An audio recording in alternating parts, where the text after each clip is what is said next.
Hi everyone, Budget Stark here. Thanks again for tuning in. Figure Shing has moved. He's been a shop that's been around Hong Kong for many years. It's actually one of the first shops I ever went to. He used to be based in that yellow building there, where Sa is, called Ginza Plaza. He's actually moved across the road, and if you are walking from the other side of Nathan Road, you have to go through an underpass where Soy Street is, and that's the underpass you walk through. And it's right at the beginning of where Soy Street meets Saya and Choi Gai, and it's in this W Plaza. So you go up 3 flights of stairs in W Plaza, and that is Figure Shing's new shop.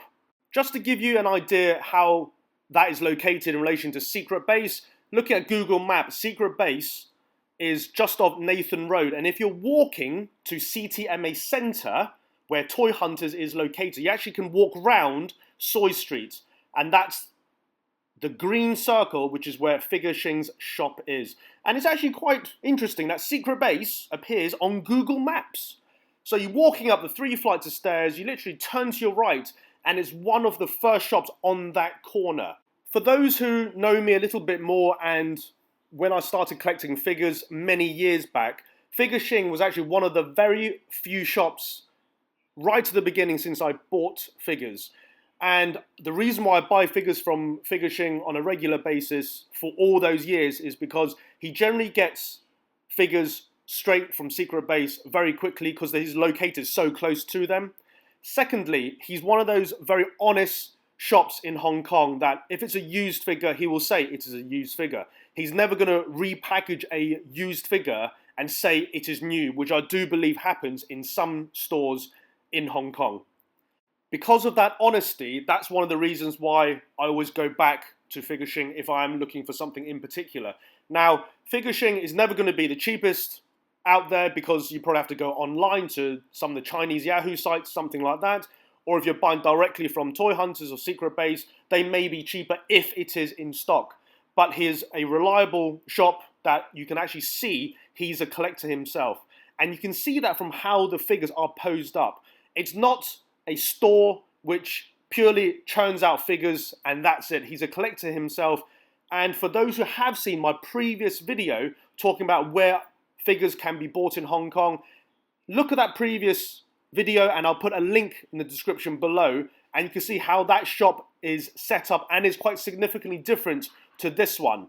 And you can tell that he's a collector from the poses that he does. He's even got some bespoke and customs, especially this one here, the Terminator T800, that's his custom head on that figure. What I did notice in that shop is that there are not as many custom Iron Man figures as previously. Now, several years back, I actually purchased quite a few custom figures from SHING, as he's known in the Hong Kong community. From what I heard, a lot of overseas collectors like to view things directly themselves, and a lot of collectors would go to Figure Shing's shop, look at the custom Iron Man figures, and used to buy them because not many places in the world has these custom on display. Now, InPoint sometimes has them available, but SHING definitely had them available from many years ago. So this was a place that many overseas collectors would go to actually see figures that are available right there on display. Because most of them in other shops, I would say, are boxed up, so you wouldn't actually get to see what the figure would look like out of the box. As mentioned on the previous video regarding shops in Hong Kong, most shops would open around 3 or 4 o'clock onwards and would close about 8, 9 o'clock at night. Figure Shing's place opens around 1:30 till around 9, 9:30, something like that. Now remember, he's a collector, he's the store owner, he works there, so it's his place. That's pretty much all I wanted to show you guys, and I think Figure Shing is pretty happy with his new store move because he's got more space. Previously, if you actually saw his shop, it was pretty cramped. Now he can space the figures out a little bit more. I'm going to leave you with the information, the address, some contact details. Hope you guys enjoyed this video. Thanks for watching and catch you all at the next video.